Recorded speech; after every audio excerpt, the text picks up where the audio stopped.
Yeah, yeah, yeah. Yeah. Yeah. It's percolating. Good morning. Yeah. Good morning to the people on Facebook. Good morning to the people on IG. Good morning to the people on the YouTube. Good morning to the people on LinkedIn and Twitter too. Percolating. Get a vibe, stay ready. Truth in the cup, keep it strong, keep it steady. Pull up a chair, yeah. Take a sip with me. Good morning, good people. Java with Jimmy. Good Morning. Good morning. Yeah, the love percolating. Vibe percolating. Java with Jimmy. Good morning, that morning. Good morning. Yeah, yeah, yeah. Good morning. Yeah, the love. Vibe percolating. Yeah, Java with Jimmy. Good morning. That morning. Percolating. Yeah, we in it. Yeah, we in it. Good morning. Good morning. Java with Jimmy. Percolating. Yeah, we in it. Yeah, we in it. Good morning. Good morning. Java with Jimmy.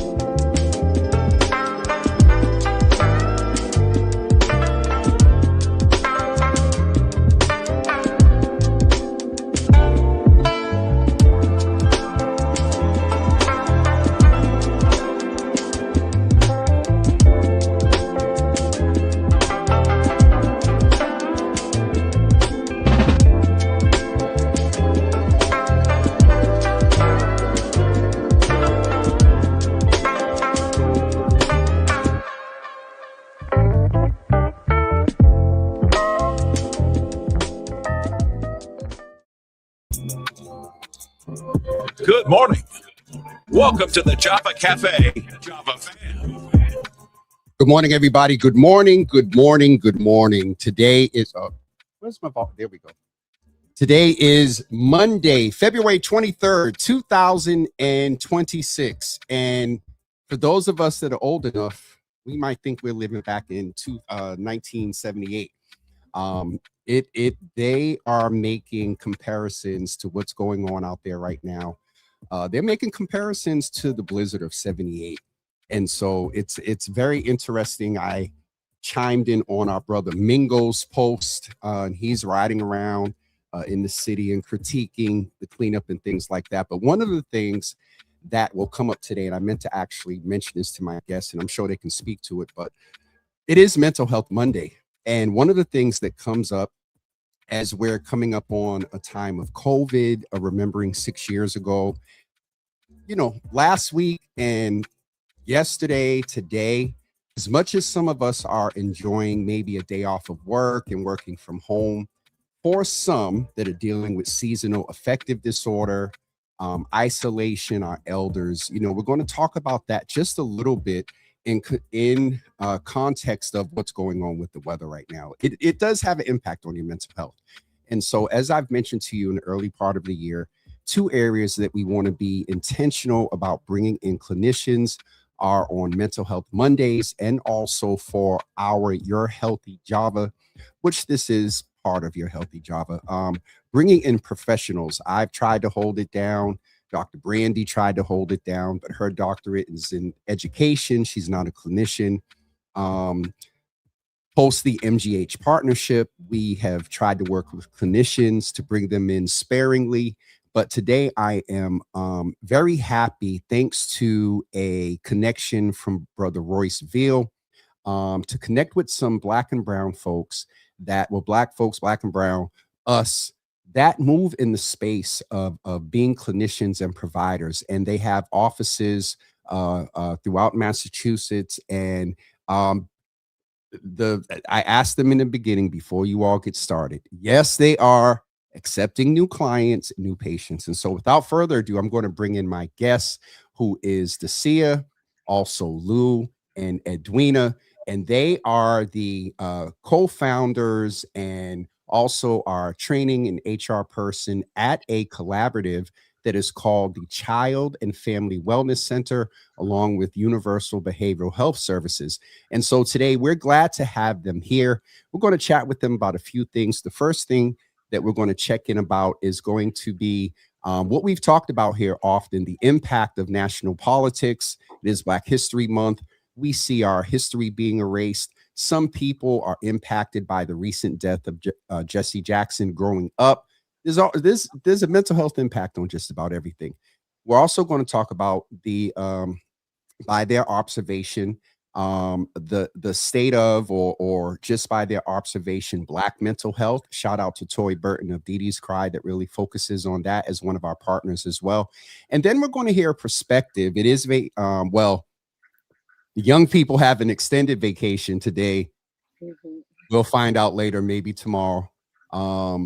We're going to talk about the impact of or the status, rather, by their observation with their clientele, the mental health status of our young people as well. And so I'm going to ask each of them to introduce themselves as they are appearing on screen.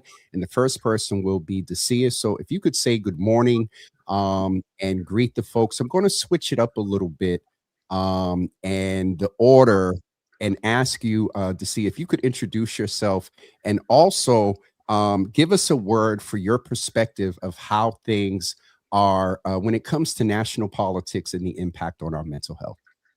Absolutely. Welcome to everyone watching, and thank you so much, Jimmy, for having us on. My name is Dacia Thompson. I use she, her pronouns, and I am the Human Resource and Training Director at the Child and Family Wellness Center and Unlimited Behavioral Health Services. And super excited to be here this morning. When I think of the national crisis really that's going on, the word that comes to mind is survival, right? The second word that goes with that really is historic survival. And we can dive into the dissertation of that. But when I think of what's happening nationally, um, our history has shown this to have happened before, right? And it has produced trauma within our communities, within our individuals, within our families. And here we are again, where the pervasive piece of trauma and historical trauma of the politics of the political regime that's current is really impacting us as a people, us as a human race, and us in our communities. I'm definitely glad that you highlighted that. And we share that very often here in the Java Cafe. So thank you so much for sharing that as well. And we're going to come back and hear a little bit about your story and who you are in just a couple of seconds. And so, Lou, I'm going to ask you if you could greet the folks and say good morning.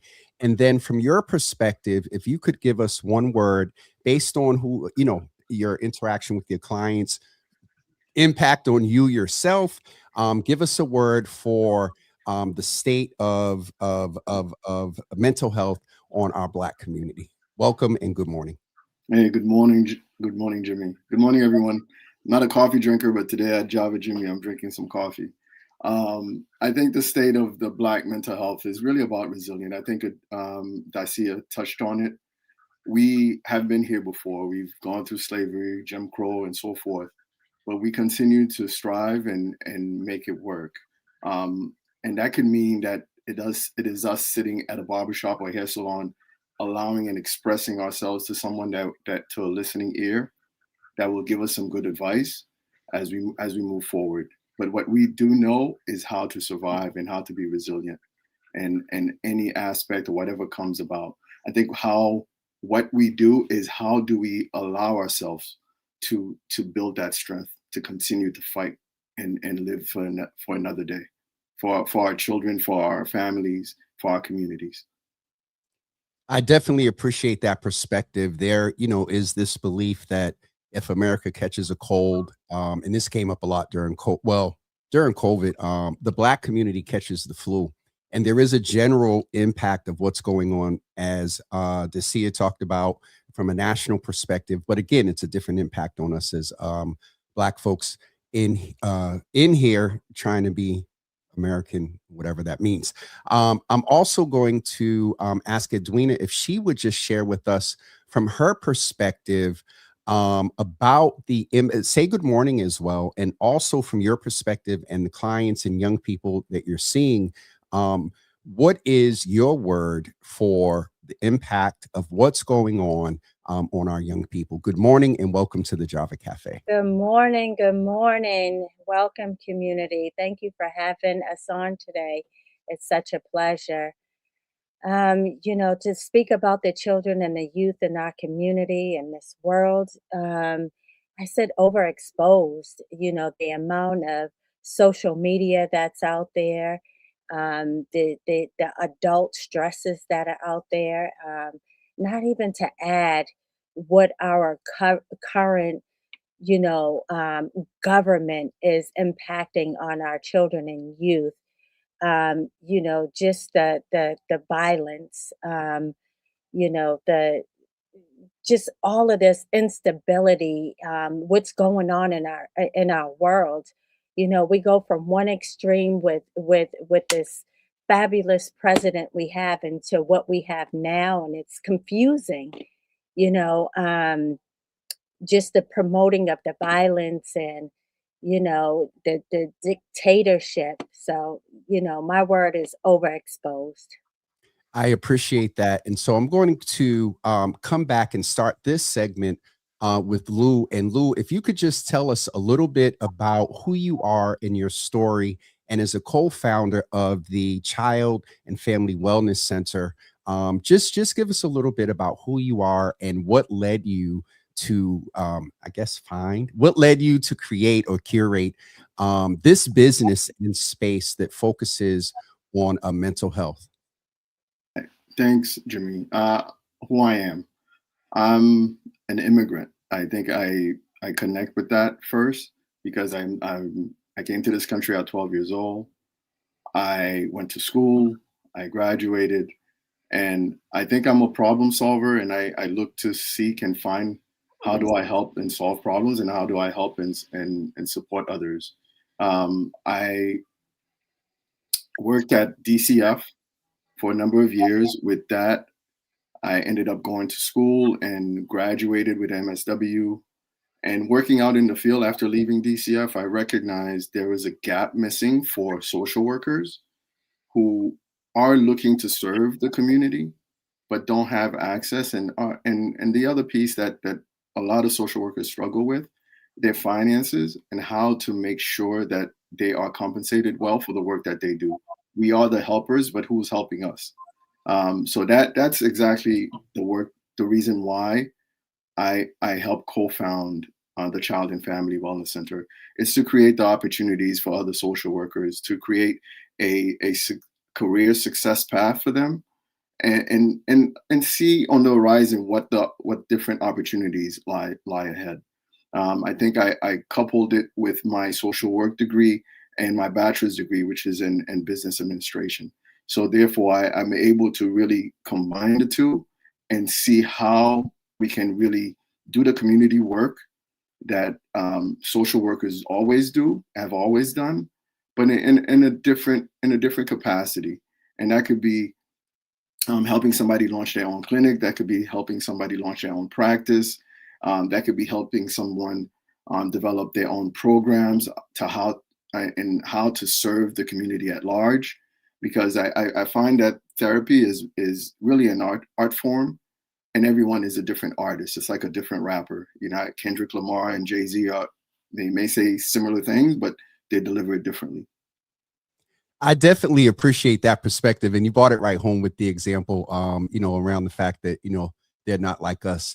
I wanted to just ask you a little deeper question. In our conversation, I found myself using the term intentional cultural competence. Can you talk just a little bit about that? Because as I said before, it's a different experience to have what I call the book knowledge from a clinical perspective, but then applying that to Black people. Every clinician is not able to do that mixed with lived experience. And so can you talk a little bit about how the partnership between the Child and Family Wellness Center and Universal Behavioral Health Services, is intentional about cultural competence. And then Edwina, I'm going to come to you and ask you for a little bit of your story in a couple of seconds as well. Lou. No, absolutely. Just to correct you, it's Unlimited Behavioral Health, the Child and Family Wellness Center, and Unlimited Behavioral Health. Thank you. And no, that's fine. So maybe look. Maybe it will be very universal. Very universal. Yeah. That's what we strive to do. What I notice is that in therapy, and people see it on TV, that you're sitting on the couch and you have that perspective that, oh, you have to sit there and have this conversation with someone. Well, what we recognize to be intentional about the work that we do to ensure that we deliver culturally competent work is that we have to meet the person where they're at in their community and their activities that they're comfortable in doing. What can help them grow as an individual, as a family, as a community. And so therefore we create therapeutic therapeutic services that align with the activities that we recognize in the community that we are comfortable in. And so the stigma then is taken away. So I'll give you an example, such as the basketball therapeutic services that we do. We engage in basketball, but there's a clinician there that is supporting that youth, that's meeting with them continuously during the week, a therapeutic mentor that adds on to that therapeutic process and support that individual and connects with the family to help them guide and support them. Because in truth, if we're not meeting them at school, if we're not meeting them at home, if we're not meeting them in the community, that's where they live. That's where our clients are. And that's where we need to support them in. I'm in the background here trying to make sure I get your flyer ready to bring up in case people are coming in and trying to make sure that they get the information. I'll do that in just a second. And so, Edwina, I'm going to come to you in just a second and ask you if you could share just a little bit of your story as well. How you got to being, if I understand right, you're on the Child and Family Wellness Center side. And then when we get to Dacia, we'll talk about this collaboration, because from a business perspective and just from collaboration and we do better together, I like that this collaboration has happened and given both entities the ability to expand its impact. And so, Edwina, if you could come in and just share with us a little bit about your story as well. All right. Born and raised in Boston. My parents were raised in Columbia Point Projects. That's where I grew up. They were fortunate enough to be able to purchase a home in Mattapan, where I grew up. I went to Boston Public Schools. And, I had the viewpoint from living in Mattapan at that time, was considered like the suburbs of Boston. I had the community of growing up and being raised in Columbia Point Projects. So that's where I come from. I've seen a lot throughout my youth, both on both sides of the fence. My parents always made sure that I was able to balance out who I am and where I come from. And so, I always had this idea and this need to become a social worker from the many things that I've seen. And, me and Lou coming together and creating the Child and Family Wellness Center was like a dream come true. And, some years later, we were also fortunate enough to have unlimited behavioral health services. So together, we have formulated this fabulous culturally, responsive community. I'm glad that it has happened. And again, I want to thank Royce for making the connection, because when I heard about it, I was like, wow, this is a great opportunity to be able to really solidify what the intention was of Mental Health Mondays when we started back in COVID. And so, Edwina, thank you for that. We're going to bring in Dacia, and she is on the United Behavioral Health Services side, and she'll talk a little bit more about how this partnership came together. But Dacia, if you could just tell me a little bit of your journey, and if you don't mind indicating, were you the founder of the United Behavioral Health? I'm gonna have to go in the background and just look at the acronym to make sure. I get it right. Yeah, yeah. Go ahead. Thank you so much, Jimmy. So, um, the Child and Family Wellness Center, or TCFWC, and Unlimited Behavioral Health Services, UBHS, are actually sister agencies. And Lou and Edwina founded TCFWC, or the Child and Family Wellness Center, in 2018, and then acquired a wonderful, another Black run business in 2020 of Unlimited Behavioral Health Services. So we are sister agencies that work as one. So TCFWC, UBHS as acronyms are we're the same family. We're the same family, doing the same things. And so I am the human resource and training director for both entities, and just so proud to be a part of what Lou and Edwina has started, coming on board in their kind of next iteration of the story. But a little bit about me. I actually grew up in rural Massachusetts, and having the perspective of being insulated and almost bubble wrapped with Blackness from my family. However, lived in the white America, right? I lived in rural Massachusetts growing up in the 70s, 80s, 90s. And had the opportunity through my parents' perseverance and forethought, to really be able to be loved unconditionally on the inside and protected with things like the talk and exposure, with incremental exposure, to what it's like to be a little Black girl in white America. And so I had the opportunity to go to an Ivy League undergrad school where I studied psychology. That's a whole different story that we talk about later. And then through my the field work, I went through Simmons, much like Lou. I got a degree in my master's degree in social work, and started to work within the community in many different facets. I also, like Lou, worked at DCF for many, many years, and at that time saw a need for cultural responsive training. And I think of cultural responsiveness a little bit differently than cultural competence, right? I really think what we do here at TCFWC and the idea of cultural responsiveness is really a verb, right? We actually do it, right? We don't think we're the experts in it. We come humbly to everybody with curiosity in terms of not only what culture you're coming from, whether you're an immigrant, whether you from Boston, or whether you're from the burbs, back in central and western Massachusetts. Who are you as an individual, and how do we collaborate as a people that may look alike but still has many different experiences that brings to the pot?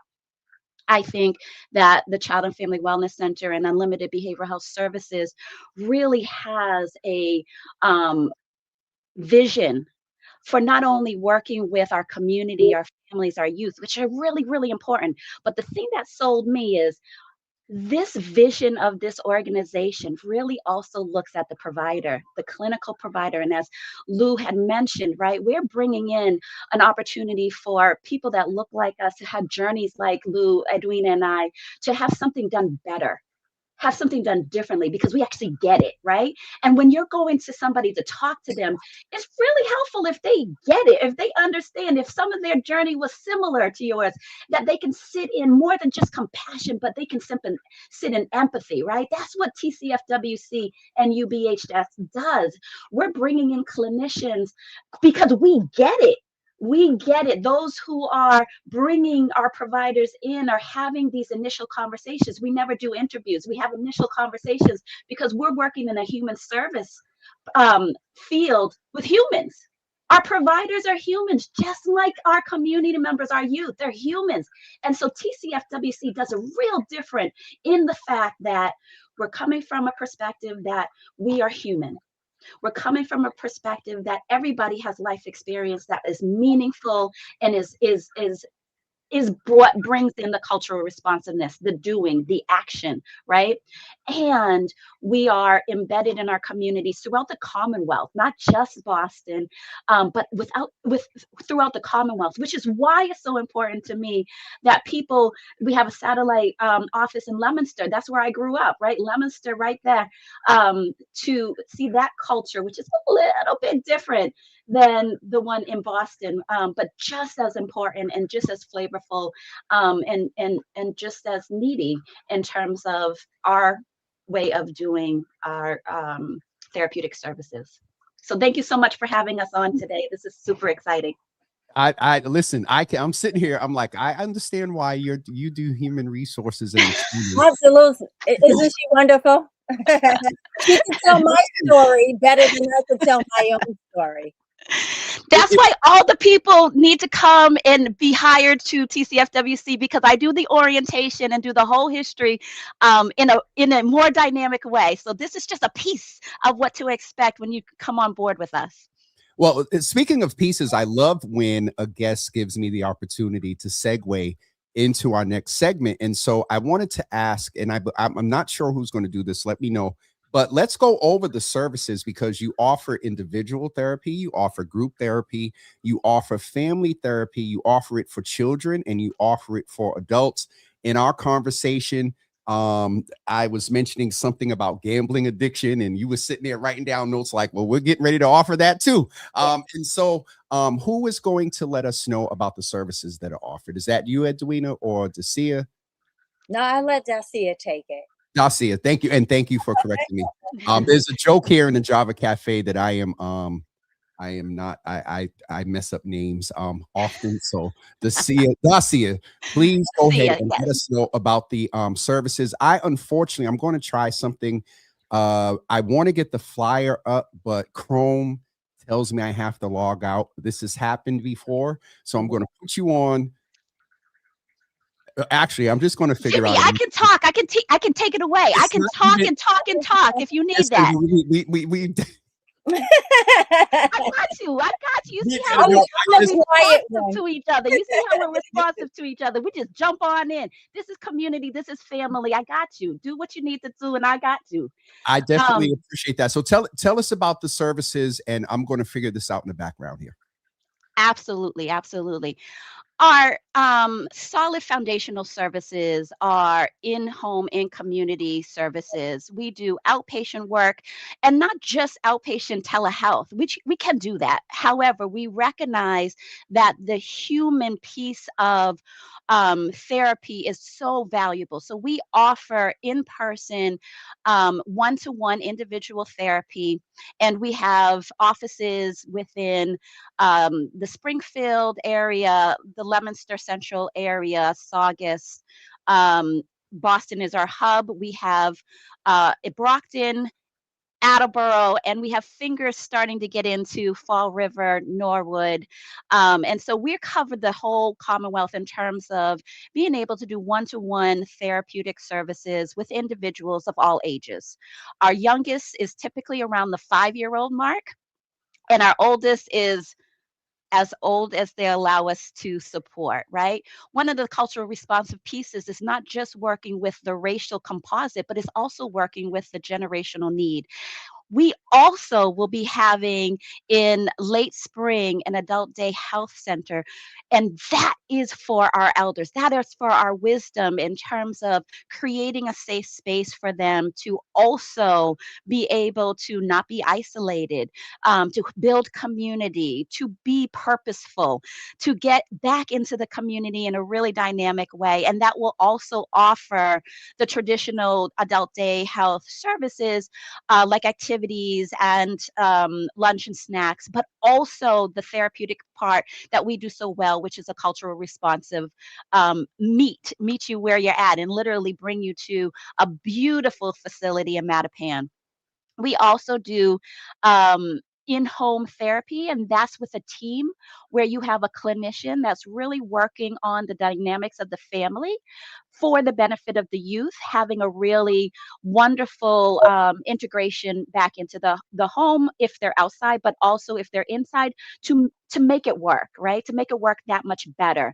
And our team consists of a clinician as well as a paraprofessional, our TTNS, which stands for our therapeutic training and support person, and they work together to support families, and they go into the home because it just makes sense. If things aren't working in the home, why are we going to be on a screen and have 2D? We might as well be 4D and be in the home with you doing the human work together. We also have a standalone in terms of therapeutic mentor. This therapeutic mentor is a phenomenal, and I say to all our TMs, you become the most important person on our team because you are working as a therapeutic mentor with youth, again, ages 5 all the way up to 17 and a half, 18, almost 21 if you fit the criteria that we have. And really looking at more than just the word mentor, right? That's important. You're there too. You're a coach. You are a support person. You are an advocate. You are somebody that brings what I think the most important piece of being a therapeutic mentor: common sense. And my formula for common sense, and I tell all my TMs and I tell everybody who will listen to me on my soapbox that common sense is a formula of lived life and learned life, right? If you haven't lived, if you haven't experienced, you don't know what it is. But if you haven't learned from it, you can't put it into play in a better way, which is just common sense, right? That's all common sense is lived life and learned life to get that experiential common sense.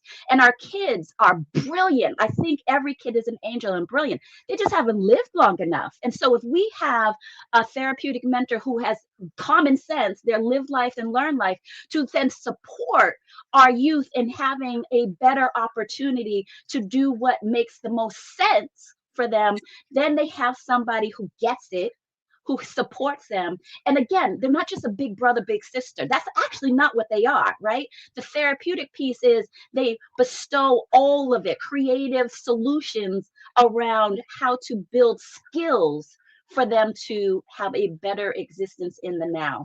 Got you. And so that's what we do. Awesome. So there is a lot there, and for some reason I'll post the flyer later. Thank you for making sure that I got it, and I'm going to bring Edwina and Lou back as well. For some reason I safely came back in, and it's not allowing me to do that. But what I did do for folks that are watching, and I'm going to figure out how I'm going to do it on James's page my personal page in case you're watching there. But hyperlinked right now in the comments are links to both the Child and Family Wellness Center as well as United Behavioral Health Services. And so a lot of people are asking for links. A lot of people are asking for information. And so I want to make sure that you all have that information. Yes, to everyone. They are accepting new clients, and you can get a 3% discount if you use reference code. No. I'm messing. But I wanted to add that we do couples therapy in groups as well. So, and we do a lot of community collaboration. So wait a minute. Hold on. You do couples therapy and you do like a few couples together and things like that too? No, individual couples together. Oh. Well, you might have a new idea there. And that couple consists of whatever that couple may be. It doesn't have to be just a man and a woman. It could be a mother and a daughter. It could be, a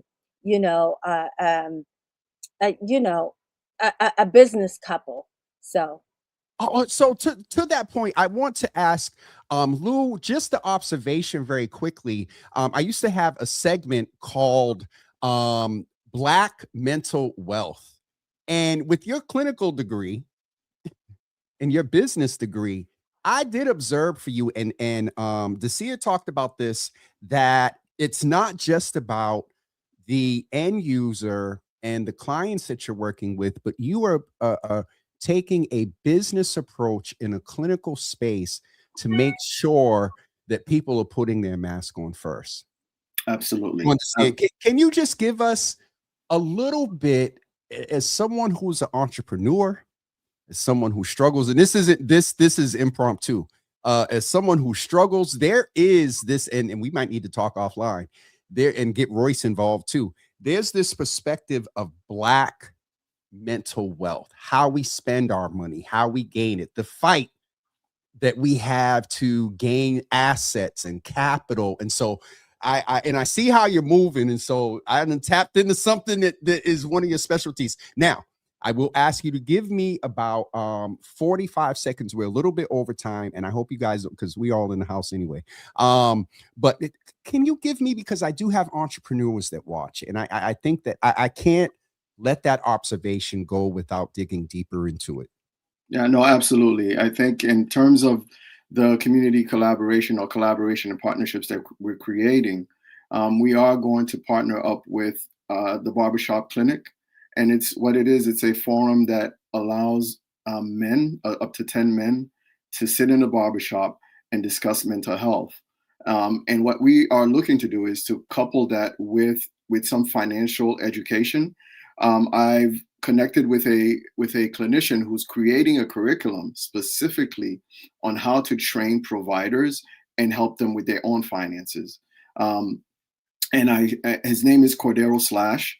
He will be attending the Barbershop Clinic with the approval of of Vanya, who runs the Barbershop Clinic, of course. However, it's important for us, in order to take care of others, we need to first take care of ourselves. And that includes not just mental health, but financially as well.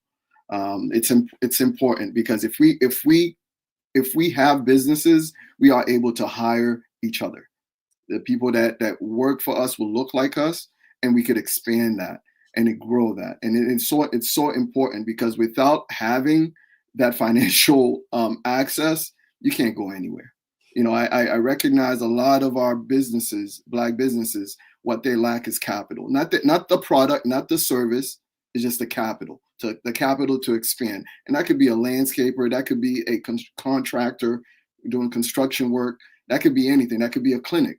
However, just having that capital and having that idea coupled with that capital, you could go really far. And I look to support providers, clinicians, any entrepreneur to do that, because what I know is that they're going to employ people in their own community to grow it. I can unequivocally say that, well, unequivocally, someone drop it a little bit. 68% of me being a business, this is community driven. It's definitely a labor of love, but it's a business. Lights, camera, subscriptions, StreamYard, and just the identification of the correlation made between when you talked about entrepreneurs, our mental health, status, you talked about capital, and just because when I'm between paid invoices, my mental health is impacted. Absolutely. It is. So that might need to be after dark, Lou. And we get some entrepreneur. I have a segment called Java After Dark. That's instead of coffee, we might have an espresso martini and have a real conversation about Black mental wealth. And so I'm going to go ahead and bring Dacia and also Edwina back in as well. And we're going to get ready to wrap up to ensure that everybody, one, is aware of the information for the TCW. Hold on, don't say it. TCWFC and the the hookup. Yeah, you gotta look that up, man. Look up the link. Look at the link. I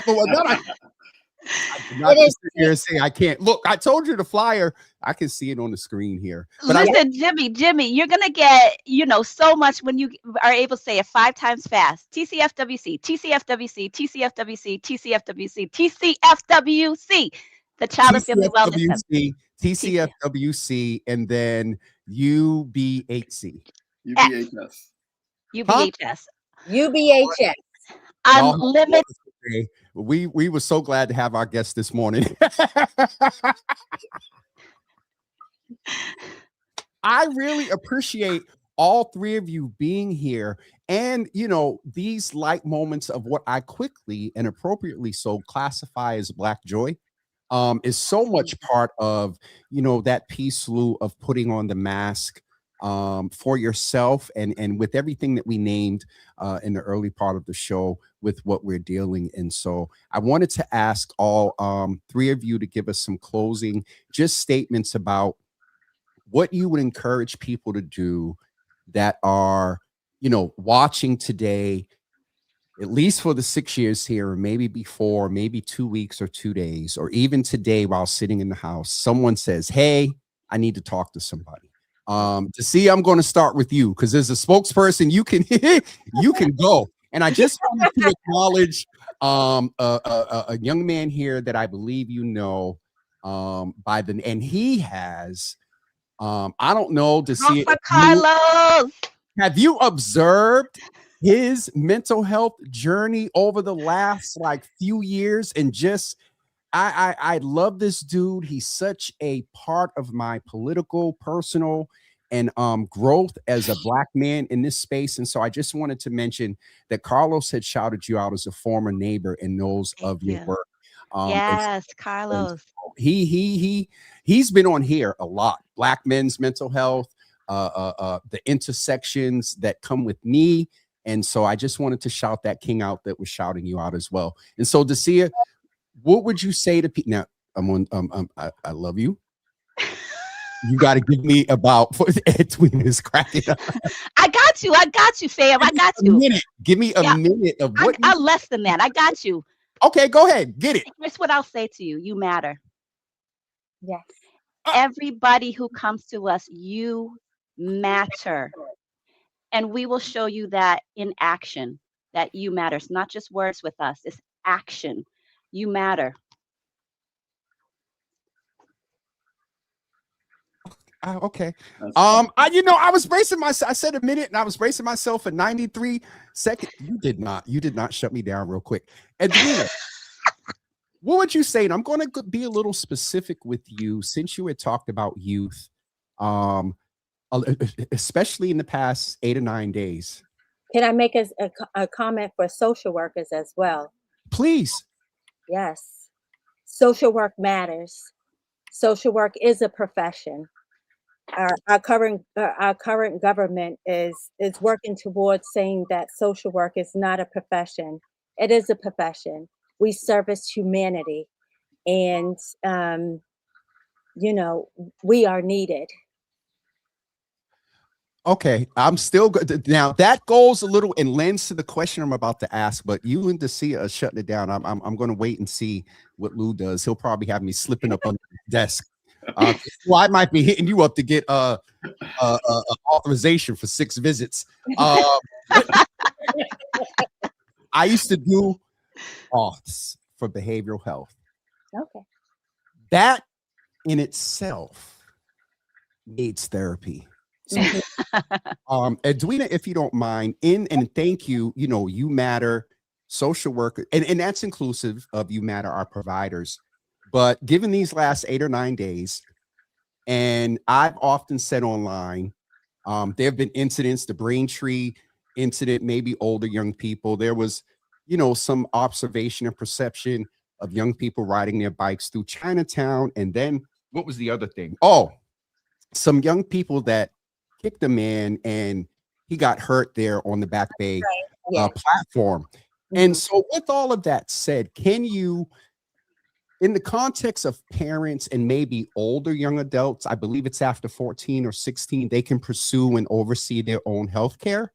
What would you say to parents and or young people about taking the step and leaning into what Dacia said about you do matter as a parent, as much as we fuss and you're the first line of defense, being a parent in 2026 of these new adolescents is interesting. Scary. So I put a lot on you there. Yeah. So I know you can handle it. It's scary. It's dangerous. We support parents. I don't have one word or one thing to say about that because there's a lot that goes with it.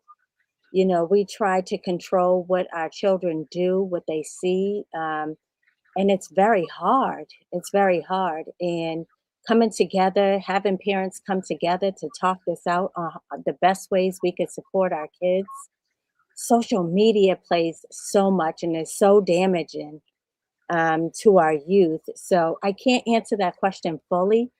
It is a roundtable conversation that needs to be had on how we can support these youth. I definitely agree. And I've thought about, how to do that. You want to be sensitive to the struggle that parents are really having, to the extreme of, you know, some of our parents may have not been parented the best. And then also, for various reasons, in addition to that one, they're not, some of the behavior we see in our young people may cause some to believe that they're not parenting, in a way that is healthy, holistic, and for our youth. And so, Mhm. Lou, I'm going to give this to you to take it home for us. And I know Edwina and Dacia could have as well, but I'm just going by, who's on the screen. If you could, there's some intentionality here. Mhm.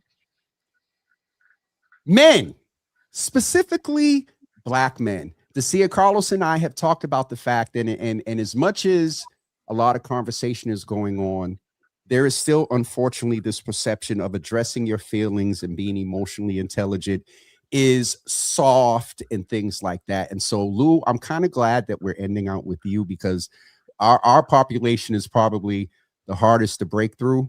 What is it that you would say to men who are on the cusp of, who are stressed, who are often in a larger scale, but our single mothers and married mothers and women and everyone that's taking care of children are left with being the financial provider, the protector, the looker out for, the discipline, similar to our mothers and women and other parents and caregivers as well. But it's different with us. And I believe you know exactly what I'm saying. So, sir, if you could speak to the men about prioritizing their health, which the mental is all inclusive.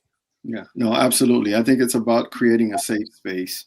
I, this yesterday, I a family member reached out to me. It was 11 o'clock, and I'm ready to go to bed, and he's like, "I need to talk to you." And I'm like, "All right, come and pick me up, and we'll sit and talk." And he was a he.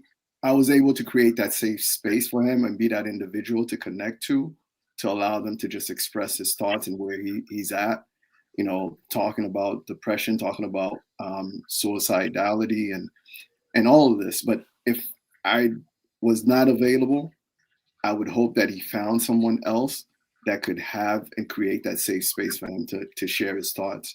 For me, what I recognize for men is that you need to make sure that you take care of yourself. And what does that look like? Because sitting down at a barbershop and getting haircuts is not the only action that you need to take care of yourself. The food you eat, if you're drinking liquor, you might need to cut that down. And exercise. Exercise for me is key, because if you're not moving your body, it impacts your mental health. We don't know when you go to the gym or you go to exercise, you see people who are fit. Their mental health is on point because their physical body is on point. Hold on. What's up? It's an interesting correlation here of either, what is it, the cart before or the egg before the chicken? Yeah, exactly. Both. Yeah. All right, go ahead, brother. I'm sorry. Yeah, man. No, man. When your body's right, your mind is right. It really comes down to that. And so it's not lifting weights. It could be walking. It could be just doing push-ups at home. If you have it and you do it consistently, you'll notice the improvement. Our depression shows up differently. It shows up as rage. It shows up as self-inflicting, and we don't need to do that. But again, it's connecting with the right person. If you have that friend that you could speak to and share openly and not feel judged, you're able to really do better. And then so that creates a sense of community as well. So it's sitting around, I say, the men that we sit around with our friends, watch a game, drink. Sometimes you're watching the game, you're not expressing your thoughts and you're not expressing your feelings. But to have that one individual create a safe space, and I hope that the barbershop clinic, I believe the barbershop clinic offers that, and I would hope to sort of help launch a more consistent barbershop clinic where it's not happening just once a week, once every 3 months, but it's there for men to come in and sit down and have a clinician that they're able to talk to right then and there. And that could be right in our community, because it's a safe space. That's what the barbershop does. Men go there to just sit there, just to listen to other men talk and hear their frustration about life. That, and also I appreciate what you said about the basketball programming you do as well. And so, folks, we're going to get ready to wrap up. I want to make sure that you know that though I was not able to share the flyer, I am going to put this across all my socials after.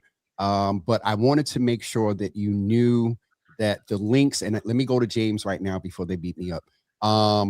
The links for the child and say it, Dacia. The Child and Family Wellness Center. Say the acronym. Oh, TCFWC. TCFWC. Look, I got the full name. It's the acronym where I'm just getting stuff on. But I want to make sure that TCFWC and UBHS. Okay, and I'm actively putting it in James on my page right now, and there it is, to make sure that you all have the information for both. And there that one is, and also United Behavioral Health Unlimited. United Unlimited Behavioral. I done went from Universal to United to United Behavioral Health Unlimited behavior. Jesus Lord. Yeah, Lou, I'm going to reach out and get my own darn authorizations. Jimmy, I have a comment and a question. First, I want to say thank you. Hold on. You're not going to do me. Let me get the other link up in James. All right. You're good. Go ahead. Yeah. First, thank you to you, and thank for the work you do. It's because all that we do, the businesses that we own, is community work, and I know you're doing community work. I appreciate it, and I want to say a special thank you to Royce Veal, man. This guy, wherever he is, man, he has an impact. So absolutely, thank you. I truly appreciate him and his commitment to the community. He's on. He's on. Yeah. That's him right there. Yep. Yeah, I have a question that was posed to me. What conversations do you think our communities need to have more openly, but are still uncomfortable to talk about? Because maybe that's something for us to bring up to the stage. One of the major things, and it bothers me a lot, and someone referenced to it in the comments, and Edwina, I appreciate you were talking about all couples, but a lot of times initially when people break down inclusiveness to couples, it typically the first thing is the spectrum of the LGBTQ 2S plus, and as being a part of that community, growing up as a Black man so this is the session that Carlos did with me, Dacia. I am a Black man. I am a Black man that loves God. I am a Black man that loves God, that grew up in the hood. I am a Black man that loves God, that grew up in the hood. Now this is a shame. I forgot what the other intersection was. All of that to say that in looking at my intersections and not being fully embraced in any of them as who I am in my authentic self, it made me realize that in these spaces, I do have some people I can chat with. I use this outlet sometimes as sort of expressive, if you will, therapy. I guess one of the major conversations that I would like to curate is when you talk about safe spaces for men, I'm going somewhere with this, not even DL or DL, but men who do not have space to discuss their sexuality, no matter along the spectrum. There's a health impact. Numbers among men who have sex with men from, trans, just that one guy or whatever. There's a health impact around STIs, HIV. But there's a mental health, and I'm going to use the term, there's a mental health torment that a lot of Black men that are from the hood, that they can't talk about it. Feelings that they may have for another brother. So anyway, I'm not going to go too deep, but that's the first thing that comes to mind. And then I think we also, need to curate a space for parents who are and this statement, comes with some implications for parents who are really, really trying. They've exhausted the system. They've taken time off of work. They've lost their job. They go to the school meetings. They go to what is it now? DCF. And their young people still are heavily impacted by life. And so I gave you about 5 minutes. I'm talking about Dacia. But this is what happens when you switch the sides of the desk with me. And so I think that those are two areas that I think that I would, want to focus on with clinicians publicly. And now that first one would probably have to be private. But yeah, those are the two areas, sir. Thank you. Thank you for sharing. That's very open. That's definitely food for thought. Yeah. I will keep that in mind as we continue to build out our programming. Absolutely. And don't forget to see the other one about a lot of our young people, a lot of our folks that may not go to the casino or whatever, scratch tickets and it's but the gambling addiction, I'm sure will be something that you all will be coming back to let us know that's available. So I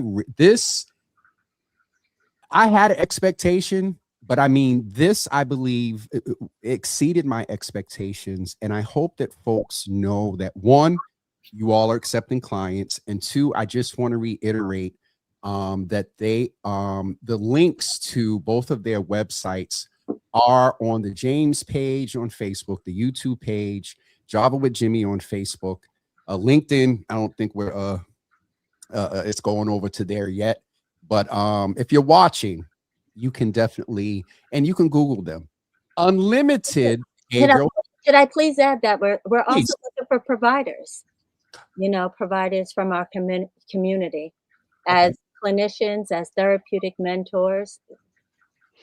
And I would be remiss. I would be ahead, remiss to not mention we have an internship program that is dynamic, robust, and so those young social workers that are in their MSW programs, if they're in their LMHC licensed mental health clinician track. Hold on.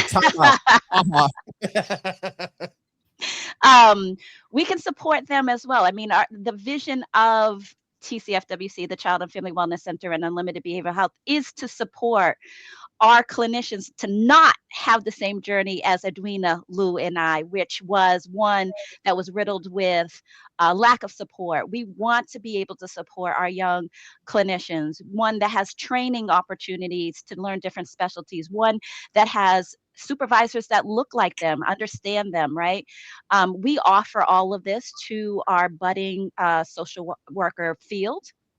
And with our Adult Day Health Center coming on in late spring, we have numerous opportunities to grow a part of the field for those who are most important to us, our elders, to be able to also be supported with maybe a young person's practicing background where they can collaborate together. It's all about being part of the community and working together. So. Absolutely. And there's I actually on Wednesday, I believe it's Friends Works that I have on, and I can connect you all with Brother Kyle as you guys are building that out. They are actually, from my understanding, they're a program that basically does the buddy system with some elders, just to visit and check in. And so as you're developing that, I'll be glad to make that connection with Kyle. I really appreciate all three of you being here with us this morning. It's so apropos for our Mental Health Monday, and hope we can, continue to build something and have you guys back, or some other clinicians as well. But I really, this exceeded expectations. And again, I want to make sure folks know that along with the conversation information, you can go ahead and tap in and reach out to them and get into therapy. There's group therapy, individual therapy, couples therapy. That's not just intimate partners, but mothers and daughters that are going through it, and fathers and daughters, and mothers and sons, and sisters and brothers, and cousins and aunties, and all the couples. Business. That's when you're going to get with Brother Lou and get your whole business plan together, and making sure you're doing right, that your mental health is together, so you can execute. With that being said, because I can be like to see and go on here for a while. Thank you all so much for being with us today. I'm going to go just do some closeout comments, and we will definitely be in touch. Awesome. Thank you. Thank you so Thank you much. so much. Thank all of you for being here. Thank you. Thank you. Listen, everyone, I hope that today you really were encouraged and prompted or inspired to tap into these services that are available. So that is it for me today. We will be back tomorrow morning at 10 a.m. for Testimony Tuesday, and on Wednesday, as I mentioned, Friends Works, I believe, is coming in to chat with us about the programs that they offer to seniors and elders. And we have a large senior and elder population as part of the Java Cafe. And so I'm glad to have that resource coming in.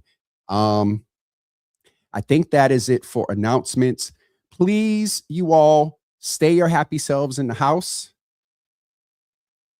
They're outside of work, which most is a state of emergency at the state level, municipal emergency, outside of being essential and having to go to work. Why are you leaving the house? And even if you're going over to your boo's house, make sure you stop by the kiosk and make sure you have all the things that you need to cuff safely while you snowed in. All right. One announcement this Thursday night at 9 p.m. Well, we're expecting, sorry to be the bearer of bad news, we're expecting more snow on Thursday into Friday. But Thursday night, right now, we're scheduled to have the Real Boston Media here in studio to chat with us. It's after dark. It is at 9 o'clock. We're going to talk about dating. We're going to talk about politics. We're going to talk about social media. We're going to talk about Boston nightlife and a few other things. So for those of you that are aware of and see them in here often, the Real Boston Media and I will be doing, now this will be on Instagram only. Instagram only. So you will not be able to watch if you're not on Instagram. And speaking of that, last night we did premiere on YouTube only our conversation with Governor Maura Healey, and it's only on YouTube. And so we're trying, Facebook, we're okay with, we could always do better, but we're trying to also expand our touch points over on other platforms as well. And so for our seniors, not forcing, first of all, 9 o'clock on Thursday is not really for y'all, respectfully. But not forcing you to download new apps and create, accounts, but just some understanding as why we are being intentional about more engagement on the other platforms. Next Thursday, I think that's it for announcements. We will not be here. We will be back at, I can't believe it's almost been a month already. We will be back at the Copley Library in the News Cafe for GBH Amplifies James Jimmy Hills, host of Java with Jimmy. And as we are approaching March 24th, a month from tomorrow, we will have completed 6 years of Java with Jimmy. And so we'll get you up to date about what's going on with that. Jenny, thank you so much. I seen the numbers are climbing on YouTube. It's good to have you here in the Java Cafe virtually after so many years of in-person love and in community. So love you, sis. And we'll see everybody tomorrow at 10 a.m.